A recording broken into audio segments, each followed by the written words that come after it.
If you've walked through any city lately, you've probably seen something like this. A makeshift wall around a construction site that paints a picture of a bright new future underway. Here in London, they're everywhere. Some of these developments come with big visions and even bigger price tags. Famous architects are signed up to design shiny new buildings complete with a suite of luxury amenities. Local governments say they'll revitalise things with economic development and thousands of construction jobs. But for the people who already live in these areas, developments like these are a sign that things are about to get expensive. All around the world, it's getting harder and harder to find an affordable place to rent, let alone buy. London's in the middle of a high-rise building boom that's reshaping the city. Just last year, some 587 new skyscrapers were in the pipeline. It's not like there's no new housing being built, it's just that a lot of it isn't really affordable. 40 years ago, the average home in London cost just £24,000. By 2018, that price had reached nearly £500,000. The city's latest makeover is right here, at a formerly abandoned power station that's been transformed into a new development. Just across the street is a load of affordable housing that highlights a rapidly changing neighbourhood. When you boil this all down, there's a simple story of how a city saved a piece of its history and built loads of new housing, shops and parks. The question is, at what cost? What we really want is a thriving community here. We want people to wake up in the morning and say, what should we do today? Let's go down to Battersea Power Station. Keep the history of Battersea Power Station alive. It's a good thing for Londoners. This is a big deal for this area. 20,000 homes are being built, jobs are being created. It's always had a soul, but the soul is definitely coming back, and it's just so wonderful.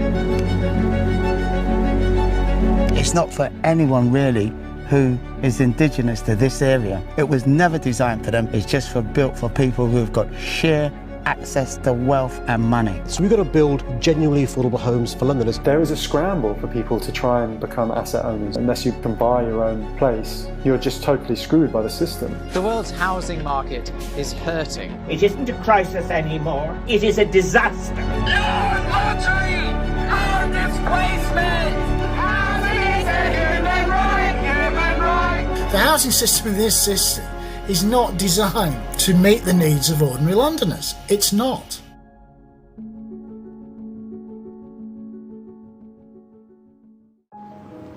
Looking like a giant table with its legs in the air, Battersea Power Station is one of those unlovely landmarks which are often held in deeper regard than the finest architectural masterpieces.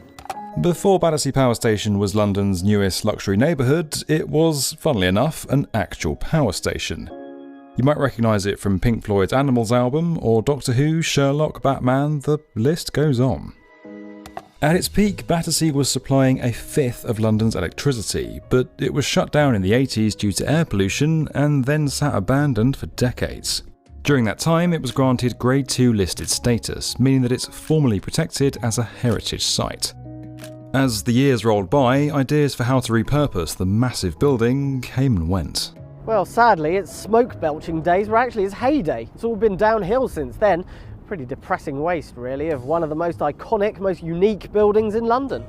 Proposals ranged from an indoor theme park to hotels, a shopping mall, football stadium, and everything in between. Asked whether she enjoyed fun fairs, Mrs. Thatcher replied, "I quite like fun fairs. I used to when I was very young." In the meantime, it cropped up in movies and was intermittently used for gigs and events. I even ran through the derelict heart of it as part of a men's health assault course. It wasn't until 2013 when a group of Malaysian developers successfully began a £9 billion project to transform the 42-acre site, creating a brand new neighbourhood full of bars, restaurants, shops, offices and luxury housing. Now, if this story seems familiar to you, it's because there are a lot of new mixed-use developments like this cropping up all over the world. There's Hudson Yards in New York. A commercial and residential wonderland. The One in Toronto. The city of the future. The Tun Razak Exchange in Kuala Lumpur. With the right execution, the economic multiplier effect will be immense. South Bank by Beulah in Melbourne. Australia's tallest tower. Apartment prices ranging from $500,000 to $35 million. And that's just naming a few. But if you're looking for property in a city with global connections, there's pretty much no better place on earth than London.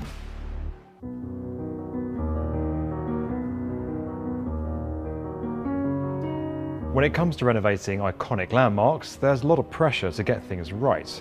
For years, UK governments tried to figure out what to do with Battersea Power Station and how to pay for such a project. In the end, it took a development like this to save it. The same things happened with historic sites elsewhere in London, like at King's Cross, and it's a bit of a running theme in cities worldwide. Carnegie Library in Washington DC is now an Apple store. Cape Town's iconic grain silo is now a luxury hotel, and this historic gas plant in Madrid is finding new life as a private office development. The team at Battersea Power Station pulled out all the stops to transform the site into something new while preserving some of its history. They brought in high-profile architects to design new towers, complete with one of London's largest roof gardens and over 19 acres of public space. Apple is planning to make the power station its London campus. There's a brand new US embassy nearby, and there's not one but 2 new tube stations in the neighbourhood.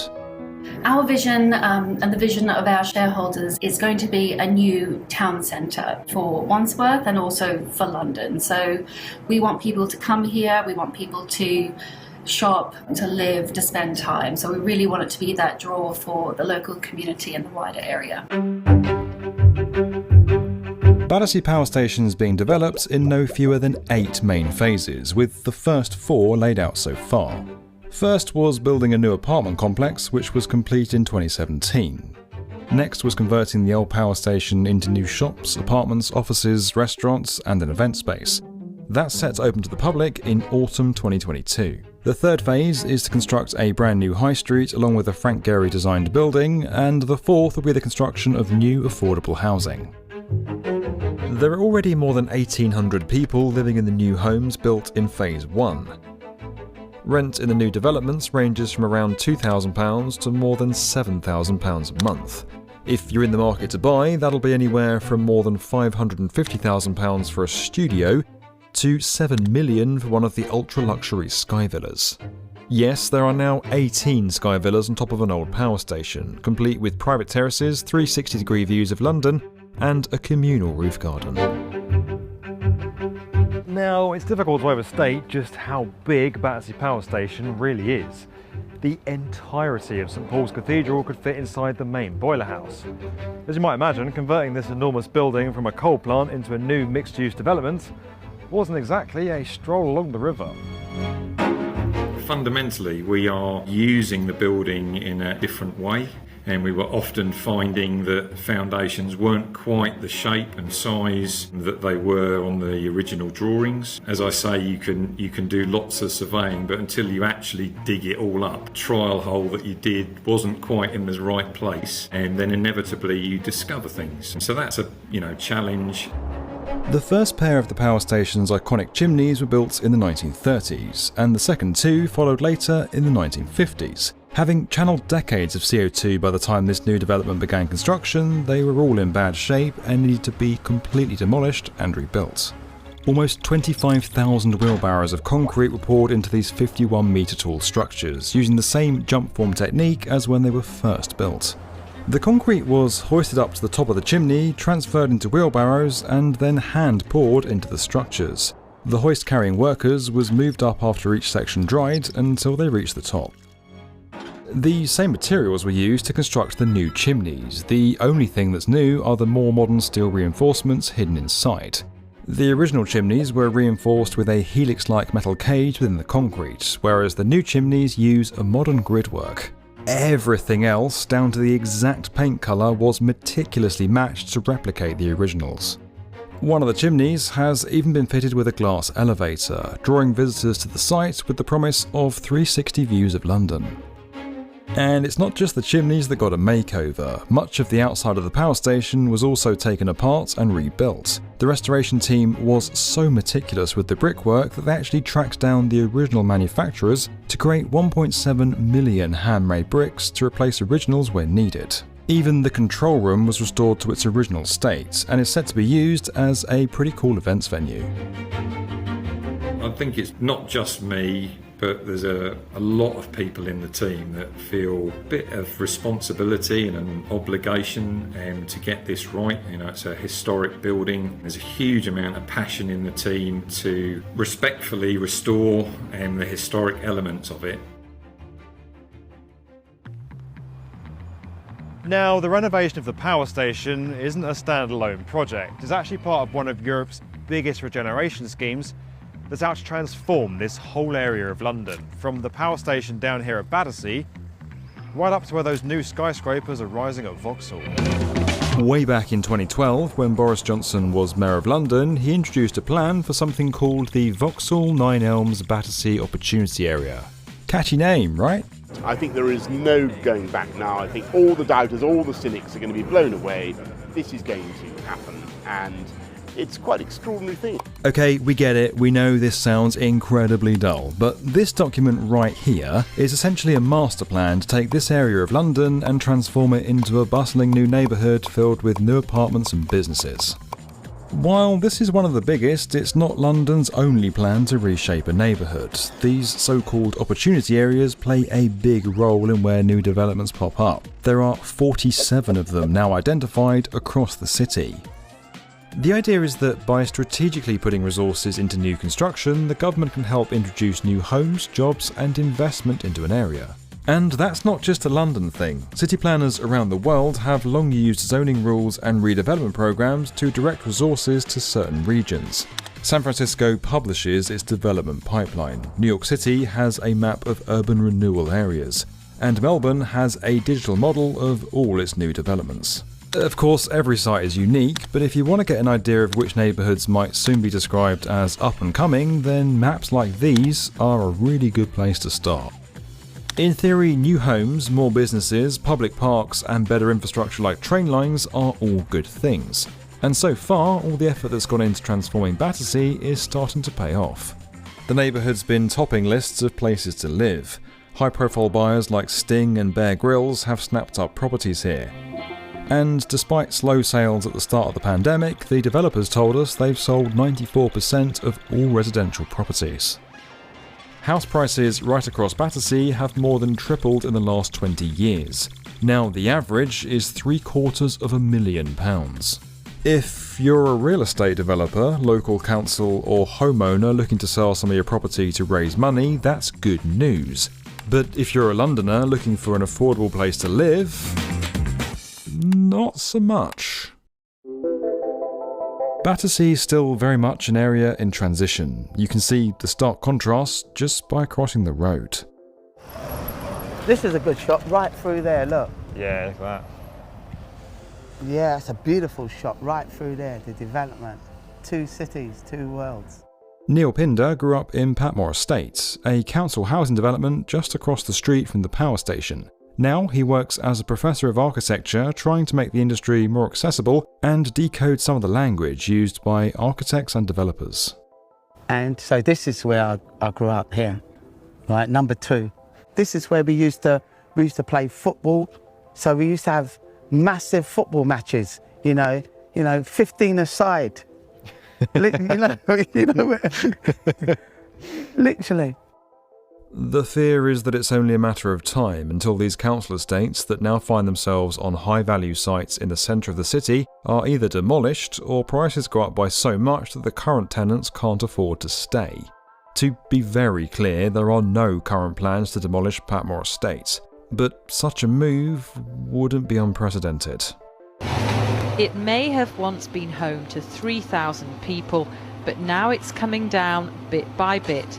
Another South London neighbourhood called Elephant and Castle recently went through a similar regeneration. To make way for a new private development on a prime site, a massive public housing building was infamously demolished.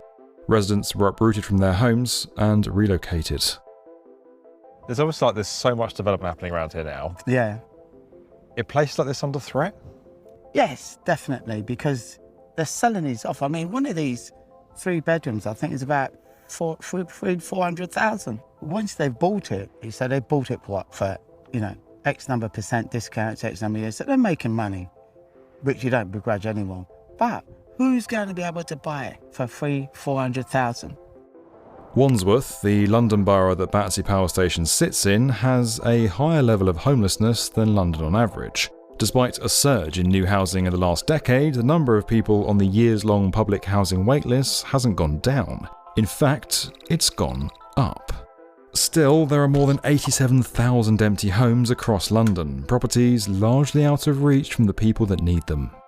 I think in time it will change, because the more people that sell and the more people that buy in, it's the total change of our sort of demographics that's going to actually live in here. So in 20, 30 years' time, a lot more of it is sold and it's rented. They're not going to be the same indigenous people that were here to begin with. They will move out and go somewhere else where they can get a cheaper property, but the property will be their own. And so that's how the whole neighbourhood will actually change. So you won't most probably recognise it in 20, 30 years' time. Battersea's affordable housing is being built across the street from the power station near Patmore Estate. The developers told us the affordable housing residents will all have a private balcony and access to 24-hour concierge service and communal green spaces. Other new developments across London have mixed social and luxury housing in the same building. Down the road in Nine Elms, the affordable housing units in Embassy Gardens are managed by a different company, and residents reportedly have to use back doors to enter the building. They aren't given access to luxury amenities like the gym or open-air sky pool. Over near Tower Bridge, another luxury development with social housing units has warned the tenants not to let their kids play in the shared spaces because the rooftop garden is for quiet enjoyment. And developments like that around the world are the same. You know, it's the developers want to make the maximum amount of money, and we all know that when they develop it and they start crying that no, we can't, make enough money, we've got to cut back on the social housing. That's some long story which they always give, but it's always the same. It's not for the people of the area.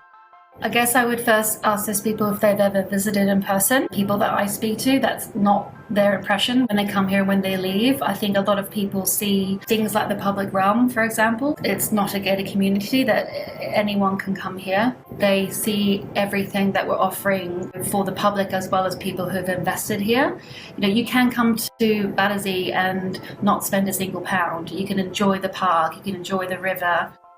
To be clear, Battersea Power Station isn't just new private housing. The public can visit the spaces like the park and new shops and restaurants across the site. Battersea's developers told us that they've made a lot of investments into the local community through things like creating a community choir, holding a local jobs fair, donating more than 2,000 refurbished laptops to people in Wandsworth, launching a community forum to discuss the new development, and contributing over £300 million to building a new tube station. It is open for business. But not only is it open for business, it is unlocking opportunities for the people of Wandsworth. At this point, you may be thinking gentrification. Gentrification is forcing residents out of neighbourhoods. This is a mark of gentrification as I see it. And gentrification has come in. We used to have to change our address to get a job. Now we have to change our job to sustain that address. It's a word that's tossed around a lot, but it's not always clear what it means.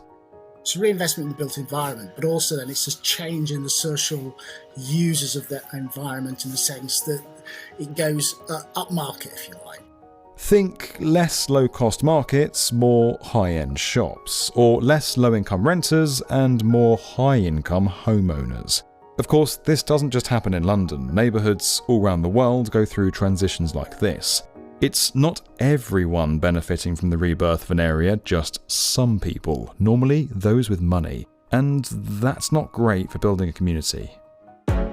Gentrification can occur for a whole variety of reasons, but when we think about regeneration, that's very much a process which is driven by the state. You've already got gentrification going on in London. What those regeneration schemes have done is that they've fueled the sort of gentrification effects to make it even worse.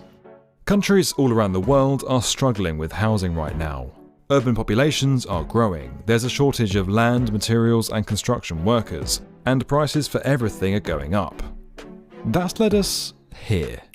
The housing crisis. Housing crisis. Housing crisis. Housing crisis. Millions of Americans are priced out of buying a home. LA is the least affordable city in the entire country. It's getting so bad in some areas that local families are being forced to move into caravan parks. The challenge facing first-time buyers today is bigger than anything we've seen. The average Berlin rent has doubled over the last decade. Building homes is what is important. It is not to be a star performer for the speculative sector internationally or anything else. In some of the most expensive cities like Hong Kong, Munich, Singapore or Los Angeles, the average home price is now nearly $1 million. For a whole generation of people, home ownership has become a distant dream. So why aren't our governments just building more affordable housing? Well, to put it simply, they don't really have the money to do it. Local councils in London have been facing funding cuts for years, and their budgets are tight. Meanwhile, the demand for housing has grown into a crisis, and they need to build a lot more homes. They also find themselves in the possession of what are now extremely high-value areas of land in the heart of one of the world's most desirable cities. Land that developers will happily pay big money for. So throw in the UK's central government not giving them enough cash to build all the homes they need to, and councils have a high motive to turn elsewhere, and specifically to private developers. Bluntly, they can build more homes by selling land to private developers than if they were to try and build them using their own resources. In theory, a big new development will include some affordable housing and would contribute to the overall wider economic development of a borough. But in reality, that's all proved a lot more difficult. It's in those glimmers that our side sees what could have been. Aidan Deacadam is a councillor in Wandsworth. He's a cabinet member, sits on the Housing Council and has been an outspoken critic of the Vauxhall Nine Elms Battersea Regeneration Scheme.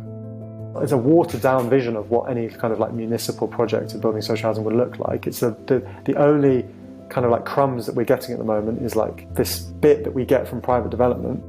Now, London boroughs typically require 30 to 50% of new developments to be classed as affordable housing, but those rules aren't written in stone. And the definition of affordable in London isn't as straightforward as you may think. For a while it just meant social housing, but the government has changed the definition to include homes up to 80% of the market rent.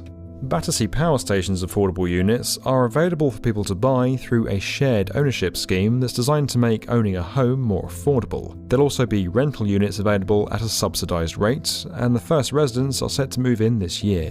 To buy a stake in the smallest studio at New Mansion Square, you'll need a household income of at least £65,000, nearly £13,000 for a deposit, and you'll pay around £1,600 a month. The Battersea Power Station developments promise to build some 600 affordable homes, or 15% of the total new units being constructed. But in 2017, that number was nearly cut in half to just 386 homes, or 9% of the total units, a move the developers put down to technical issues. You have to look at it in the wider context, because what we're delivering at Battersea is so much more than just affordable housing as our community offering. We work very closely with our local stakeholders, Wandsworth Council, and when we looked at everything that we were putting forward, affordable housing, a public realm, the new infrastructure that we delivered with the tube, all of those commitments, we said if you look at everything holistically, we're delivering so much more than, I would say, the average developer. And, in recognition of that, our affordable housing obligation, was scaled back proportionately. But we do have an upside such that if we're able to deliver more in the future, we will. Now, scaling back promises on affordable housing once a scheme has started isn't unique to Battersea. It's not uncommon for developers to secure the approvals needed to build and actually start construction, then cut some of the affordable housing for one reason or another. It may be a breach of what was agreed, but most councils wouldn't want to scupper the whole thing because of it. They're often in a weaker position of influence than the developers. These organisations are sharks. Their interest is to their shareholders, and they will take councils to court. In New York, billionaires' row developers got around an affordable housing requirement by building units miles away in the Bronx, though technically still contributing new affordable housing within the city limits. Even in rural England, there are reports of developers breaking their promise to build affordable housing. People often say, well, the developers are being greedy. They're not being greedy, they're just doing what private developers do. It's not the job of private developers to provide social housing. That's not their job. Their job is to provide income for their shareholders. That's what their job is. Private developers are not in the business of providing social housing because there's no profits in it.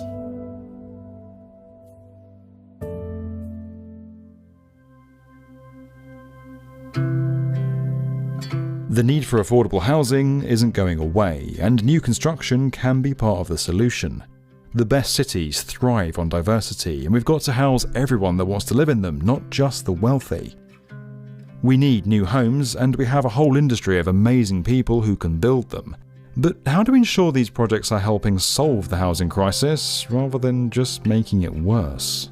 Proposals in London include city authority plans to build new affordable housing, changing the definition of what affordable really means, restricting rent increases, giving public housing tenants more protection, and working with existing communities to upgrade the estates they already live in rather than just letting them deteriorate.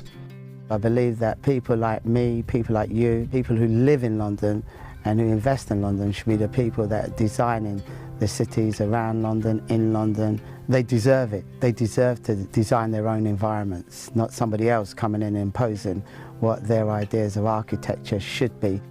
The Mayor of London has funded the construction of more than 11,000 new council homes that have begun construction in the last few years, and he's proposed raising the affordable housing requirement to 50% of new homes. But there's still a long way to go to address the 250,000 Londoners waiting for public housing. The London Mayor's office didn't respond to our requests for comment on the impact of its regeneration schemes.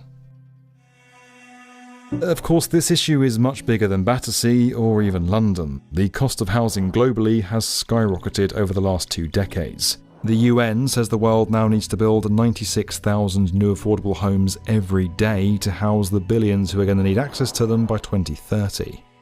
While there's no silver bullet, there are examples we can learn from, and some countries are trying out new building materials and practices. But this crisis can't be solved by construction techniques alone, and it's not really construction costs that are the issue. Since the pandemic began, the number of households at risk of eviction in Canada has grown to 250,000. It is a battle over affordable housing in West Philadelphia. Protesters setting up camp outside University City townhomes at 40th and Market Streets, which residents say is one of the only remaining affordable housing units in the neighborhood. Governments need to see the critical importance of affordable housing in cities and actually make investments in it, or create the conditions for external investments in genuine, widespread affordable housing to happen.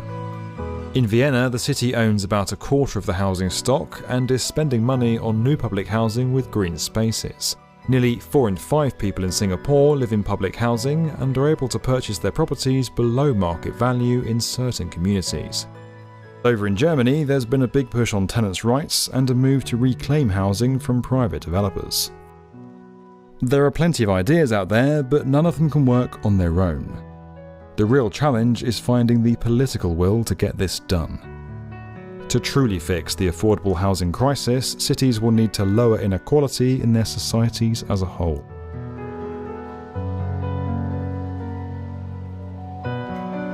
We find ourselves at an extraordinary moment in history.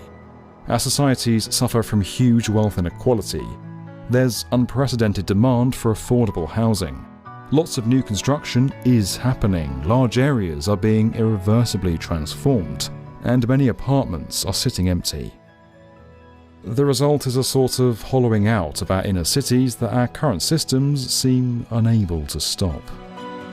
London's tube map splits this massive urban area into radial zones. Living in Zone 1 is a joke.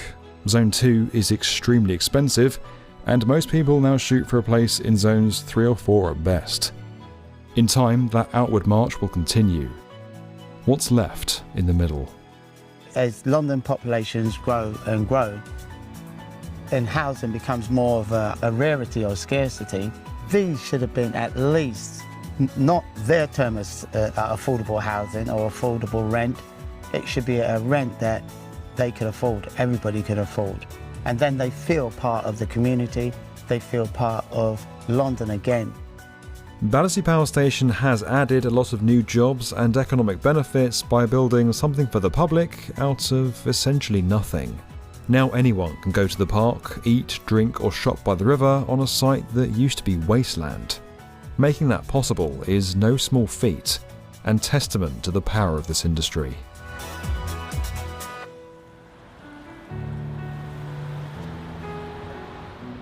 For someone who loves construction, getting up to projects like this is an amazing experience. This incredibly ambitious scheme has saved arguably one of the world's most famous heritage buildings and brought enormous amounts of new housing to a former derelict site of London, to an area of London that has sat abandoned for decades. But I can't help but feel that the type of housing that's been created here wasn't really what the city needed right now. And that's a problem that's not unique to Battersea or even London, it's a global issue. If we want our urban areas to thrive, we're going to have to build in a way that caters to everybody.